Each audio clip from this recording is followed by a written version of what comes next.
Yan, magandang hapon po mga kalingap. Nandito po tayo sa isang barangay sa bayan ng Daet at meron po tayong nakita na si nanay nag-iisa na lang sa kanyang bahay. So binalikan ko po siya, actually nung last day ko pa po si nanay nadaanan dito, kaya lang may pinuntahan po ako. Ngayon po babalikan ko po si nanay at ma-interview po natin at mabigyan po ng kaunting tulong. Ayun, bali ito po ang bahay ni nanay. Mag-isa lang po siya dito. Ayun, makikipasok na tayo. Ayan, nay! Ay! Dito si nanay, sakto. Ay, nay, pwedeng makiupo. Hindi, una ito po. Ay, sige po, dito na lang po, dito na lang. Ay, ayun, kinuhanan pa tayo ni nanay ng upuan. Pasensya na po, Sige sir. po, isa lang. Sir po. Ay, sige po. Pasensya na kayo, sir. Opo, opo. Ito po ang ang bahay ni nanay. Ayan. Walang pinto. Nay, Wala po. ano ito, nay? Ano yan? Diyan ka na lang nahihiga. Yun po. Tapos ito, sopa mo. Sopa Pag may lang. bisita. Tapos ang bahay ni nanay, ito po mga kalingap. Walang pintuan. Ayan. Walang pintuan. And then, nakayero ka naman po. Ano na, hindi pa ito tumutulo-tulo mga yero mo? Tutulungan na po ngayon. Tumutulo na yan. Ayun po, oh. Sira-sira na. Tapos wala din si nanay pinto sa likod. Ayan lang. Ang ingay ng aso. So, nay, bakit po nag-iisa na lang po kayo dito? Namatay na pa kayo yung asawa ko tapos yung anak ko. Kamamatay lang nitong June Ano pong naging sakit ng anak mo? sa pag-iisip. Po, tuloy tayo ng interview kay nanay at po, maingay kasi yung aso, pinatahimik lang natin. Nay, tuloy na tayo. Ano hong ginamatay ng anak mo? Sa po, sir, sa pag-iisip. Pag-iisip. Ilang taon na po siyang naging ganun? Po siya yung 2004 po siya. 2004 pa? Ilang taon ka na po ngayon, ay? 74. 74, pero parang nasa 50 ka lang. Hindi halatang 74 na po yung edad mo. Paano na nagsimula na nagkanda sira-sira tong bahay nyo? Nung meron bagyo, na ganyan, paunti-unti. Mga anong taon po yun nasira? Mga ata, yung pagbagyong Rosing pa yun. Ay, matagal na. Ano pa lang ako noon? 3 years old pa lang yata ako noon. Matagal na po. 1992. Pero po, yan, hindi pa gaanong sira yan. Ayan po. Opo. So, nay, ano yan? May tubig ka dito? Sarili kang tubig? Wala. Kuryente po. Nagpaputol po ako ng kuryente at hindi ko na nga kayang bayaran. Hindi mo na po nababayaran. At naglakian. Paano na ang pagkain mo sa araw-araw? Ay, naghahanap buhay naman ako nung sa STL ba? Sa nagpapataya ka ng STL. Yun na lang yung pinagkakakitaan mo ngayon. So, paano may pagkagabi, anong ipinansasara mo dito? Ito, pinto nito. Alin na Ito. Ay, ito na lang po ang pansara ni nanay. Mga pira-pirasong plywood. Ayan na pala ang pansara ni nanay. Ay, grabe. Tapos yung bintana ni nanay, ganun pa rin. Plywood pa rin. Ay. So, ito na yung mga palay na nandito. Ay, nakikipag-anuan lang naman ako. Nakikipag-anian lang. Ay, yan po yung mga binabayad sa'yo. Napakasipag ni nanay sa edad na 74 years old. Nagpapataya siya nung sa STL. And then nakikipag-anihan. Kaya po meron si nanay ng ganito. Super sipag. Kaya lang po, ang bahay po ni nanay, ayan, yung mga bintana, halos mga nakatambak na lang po yung nagsisilbing harang.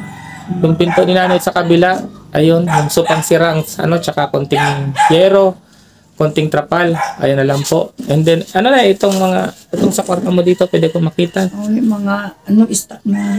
Mga dating gamit. Ayan po, mga lumang gamit na lang po ang natitira dito sa mga gamit ni nanay, oh. May lamesa naman sana si nanay, kaya lang hindi niya rin magamit. At dito na lang po siya nahihiga. Ayan. Dito na lang po si nanay nahihiga. Mag-isa na lang po si nanay sa buhay. Ayan. So sana po pinto, mga pagawaan si nanay ng pinto. At ang bintana po niya sa labas. Ayan po ang itsura ng kanyang bintana sa labas sa pera-perasong plywood. At ito, mga tarpaulin ng kandidato. Ito po ang kanyang pinto, wala pong pansara talaga at pera-peraso. Ito po, lutuan ni nanay sa labas.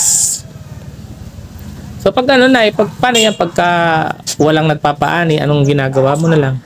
Nagpapaano ako sa STL. Yung pataya. Paano ang doon? Paano ka kumikita doon? Pag nakapatama lang ako, Oo. may kita. Pag ganap ko siya, kaunti lang. Minsan may 5 piso, 10 kasi sa piso, 6 na piso lang. Ah, ano, sa maghapon, magkano ang kita mo pag nagpapataya ka? Depende lang po. Minsan nakaka-25 naman. 25 pesos? Kasi ano lang kasi sir yan eh. Hindi para parehas ang ano ng pataya po. Minsan nakakaabot naman ng 500. 500 pesos. Mm. Pero kukunin pa dun yung porsyento mo lang. Yung porsyento, Magkano lang po yun sa 500? ano lang yun, inaabot kasi ng size, ang isa sa piso size lang. Magkano lang. Sa 1,000? Sa 100, 6 pesos. So ano lang, 30 pesos lang. Sa 500. Ayun lang po ang kita mo sa buong maghapon. Oo, minsan naman napari-pari-pa ako nung yung aksyon ba. Ano po yun pagka may tumama, meron ka naman, binabalatuhan ka. Binabalatuan naman ako. Nakakapatama lang ng 2 piso sahod. Paano yun ay napapagkasya yung 30 pesos sa isang araw? Eh, ano naman po, napunta ako dyan sa Karian, 20 pesos lang ang pinakain ko. Ayun na yun, sa maghapon. Hindi, sa isang araw lang. Sa isang araw, opo. Yung ano lang po, kalahating araw. Kalahating araw. Tapos sa gabi, Sa gabi na, kape na lang. kape ka na lang. Ay, Baka kasi ako ay blood din. oh, naman si nanay, nagkakape na lang po. Ano na yun, may isa kang bumbilya, ano yan? Yan nga po ang ilaw. Na, inano ko dyan sa kabila. Nakikitap ka na lang sa kabila, nakikikabit ka na lang sa kabila. Kasi putol na yun aking kuryente. Asa na yung mga damit mo, gamit mo? Ay, iyan lang. Alin? Ito, mga laba. Ay, ito Wala na akong lang. gamit pong Kunti na lang. tinarapong ko na nga at nang mamatay yung anak ko. Tinarapong ko. Ano yan, nay, inalagaan mo pa yun ng anak mo? Oo, Ilang taon mong inalagaan? 18. 18 years. Tapos namatay siya this year lang. Yung nakatalikod na buwan. Ay, kawawa naman. Si nanay, nag-iisa na lang Kasi si nanay sa buhay. kasi sir, walang nagtutulong sa akin na ang anak ko man, isa rin nag-anak buhay, nagpapaaral man ng mga anak. Kaya sa sobrang pagtitis ng buhay ko, sir, ayaw ko na sanang magpagamot ang gusto ganito. Oo. Nahihiya ako, sir, ng mga nakaraan kong buhay. Opo. Pag nananak, sir, na dumating kayo nung may sakit yung asawa ko at mga anak kong namatay ngayon lang. Siguro, lakas loob po ako malapit sa inyo. Ayun, medyo nahuli kami ng dating ano. Nahuli po lang kayong dati. Oo. Nahihiya nga po ako at itong bahay ko hindi naayos. Opo. Ay, huwag kayo na mahiya at sa mga susunod na araw, malay nyo, may mga dumating tayong blessing at may tumulong po sa inyo at mapapalitan po kahit ano lang po, mapaayos itong itaas ng inyong bahay, ang yero, At saka yero. tsaka pintuan. Ano po, ano na kung sakasakali, anong gusto nyo maging hanap buhay, kung sakasakali para din na kayo nakikitanim. Gusto ko sana maghanap buhay ni magtitiritinda na lang ng damit. Damit, Kasi ang hanap buhay ko noon, yun ang hanap buhay mo. Kumusta naman po ang kitaan sa hanap buhay na ganun? maganda naman. Kaya lang inabot lang talaga ako ng malas na magkasakit yung mag-ama. Sabay silang nagkasakit. Bali, ano po yung asawa mo at yung anak mo na sabi mo nga may sakit sa pag-iisip, sila po yung naging, inalagaan mo ng halos ilang taon? Yung sa asawa ko po siyang na taon. Ano pong naging sakit ni tatay? Sa rayuma lang. Yung, Rayuma. yung mga paan niya nagliit. Lumiit, parang nagkapolyo. Parang ganon. Ilang taon na pong patay si tatay? Tagal na po 2007. 2000, matagal-tagal na. Tagal na. So, bali ang nakasama mo po talaga matagal, yung anak mo na may sakit sa pag-iisip. Hindi ka naman po nahirapan na maalagaan yung anak mo? Hindi naman, basta ang ano ko lang sa Diyos, nananalangin lang ako na sana magaling yung anak ko kasi nga hindi man siya nagsasama sa akin pag nagpapagamot na takbo. Tumatakbo. Pero hindi naman siya nananakit. Naalagaan ko siya sa umaga kung pakain ko siya. Ilang taon na siya na nung namatay? 47. 47. Tapos 18 years mong inalagaan. So, mga 30, 31. Ano po siya, ang edad na po niya, 47. O, simulang 31 years old, nagkasakit na siya. 29. 29 years old, may sakit na siyang ganun. Ay, grabe, sakripisyo. Ganyan po ang sakripisyo ng isang ina. Kaya po sa mga anak na nagpapasaway, tingnan niyo po ang sakripisyo ng isang ina. Hindi po matiis ang isang anak na may sakit. Sa loob ng 18 taon, 18 taon, nilagaan po niya yung kanyang anak. At ngayon po, si nanay nag-iisa na lang sa buhay. At siya po ay 74 years old. Ang kanya pong hanap buhay ay nakikitanim at nagpapataya po ng ano. Kung meron po sa inyong STL, yung Small Town Lottery, yun po ang ano ni nanay. At kumikita lang siya ng halos 30 pesos sa isang buong araw. So sana po ay matulungan po natin si nanay. Ano po? At maipagawa po itong kahit yero. Itong ano niya, itong bubungan, ayan po, kailan maipagawa lang po natin. Tsaka pintuan, bintana ni nanay. Kasi matitibay pa naman ay ano. Minsan marupok na po sila at kasi sa tagal ng panahon. Pero ano pa nay, okay pa ito. Ang ano dyan, yung itaas mo lang talaga. Pero, oo, bubungan lang. Ayan po, iikot ko po kayo sa loob ng bahay ni nanay. Ayan. Ito po ang loob ng bahay ni nanay. Ano? Ayan po. Mga lumang gamit. Ayan. Pero okay pa ang mga yero ni nanay. Itong pagilid lang. At dito na tumutulo na to kasi butas-butas na tong iba eh. Ayan o. At saka tumutunog na yan, itas na yan. Pag humahangin. Oo. Ay grabe. At tapos ito lang po ang higaan ni nanay. Yung lumang sopa. Binigay lang nga yan sa akin. Binigay lang po para may matulugan ka. Paano na pagkagabi hindi ka natatakot dito na walang sarado itong pintuan mo? Hindi naman, nagdadasal lang ako na sana hindi ako pasukin ng mga taong mga nag-a-addict ba. Ay, gabayan na lang ako sa itaas. Oh. Nananalangin kasi ako sa itaas sa tagal ng ano ko dito sa bahay na ito. Eh, nananalangin ako sana huwag man akong pasukin kasi wala nga akong pintuan. Opo. For safe, yung safety mo ano? Yung mga buhay po ng ano ko, ng pag-aasawa ko, hirap talaga ako hanggang ngayon. Pero nagtiis ako, sir. Kasi sabi ko, Diyos ang bahala sa akin, basta huwag akong bigyan ng sakit. Yung kalakasan lang, kung kukunin ako ng Diyos, wala po akong magagawa. Kailan nauna ko yung mga anak mo.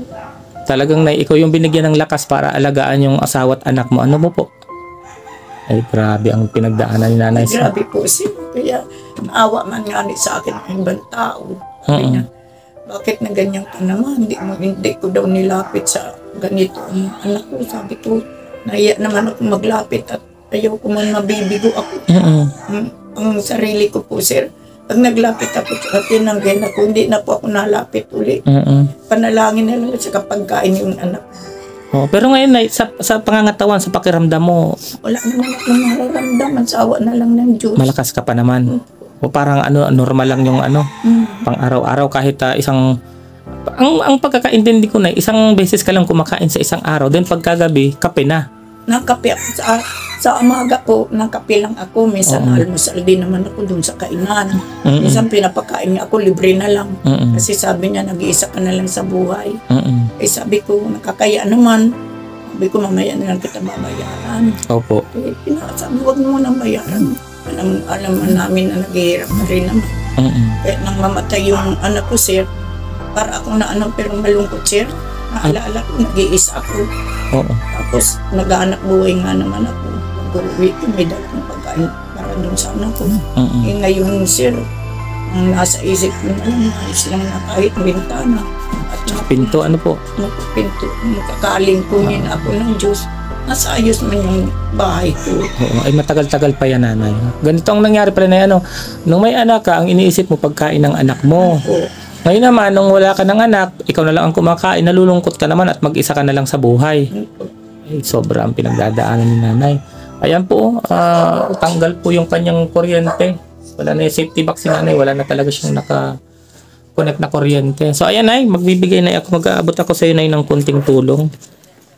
Babalik po ako at sigurado pong may mas malaki-laking tulong akong dala-dala. Yan, asa na yun? Ito nay, pagpasensyahan nyo na muna nay ha. Ang aking ibinigay. Maraming salamat, sir. Ayan. Binigyan ko lang muna si nanay ng 1,000. At sa susunod nay, anong kailangan mo siguro? Gatas, ano po? Umiinom ka po ng gatas? O yung gatas talagang pampatibay ng buto. Yun na lang po ang bibilhin ko. Tsaka bigas. Siguro bigas lang nay, tapos aabutan na lang ulit kita ng konting pera. Ano, sir, hindi nang bigas. Ay, sabagay, may mga palay ka po, ano? Ano na lang, sir, kahit grocery yung pangmagal na almusalan. Ay, yung mga ganun. Kasi na kung mga mga noodles, baka naman mapasama ang katawan mo nun kasi may mga, Unaan mo ng noodles. ano pong mga usualing inaalmusalan mo, Nay? Ang pinakain ko sa umaga, minsan sinangag, na ano po ako ng itlog, pinipiritong itlog.